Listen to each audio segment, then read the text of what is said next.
crime de l'autoroute A6, l'affaire Accars. Imaginez une nuit glaciale, une autoroute presque vide, une voiture abandonnée sur une aire de repos. 1er décembre 1990, une famille britannique traverse la France pour les fêtes. À bord, Nassim Accars, sa femme Souad Accars et leur fils de 7 ans, Salah Accars. Vers 21h, ils s'arrêtent sur une aire de l'A6 dans la Drôme. Un routier remarque une BMW. Un homme semble nerveux à l'intérieur, puis plus rien. Le lendemain matin, la voiture est toujours là. Portière fermée, bagages à l'intérieur, mais la famille a disparu. Aucune trace de lutte, aucun témoin fiable, aucune caméra.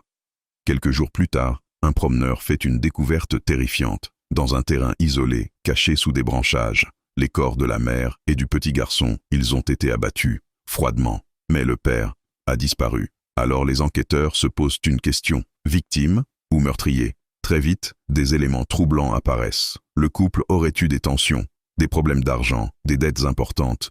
Et surtout, des témoins affirment avoir vu Nassim vivant, seul, après la disparition. Il aurait fui. Un mandat d'arrêt est lancé. Pendant des années, il échappe aux autorités. Puis en 1995, il est finalement arrêté. Son explication, un mystérieux tueur aurait attaqué la famille sur l'aire d'autoroute. Pris de panique, il aurait fui.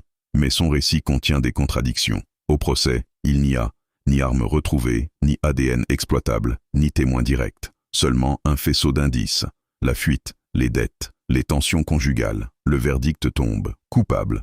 30 ans de réclusion criminelle.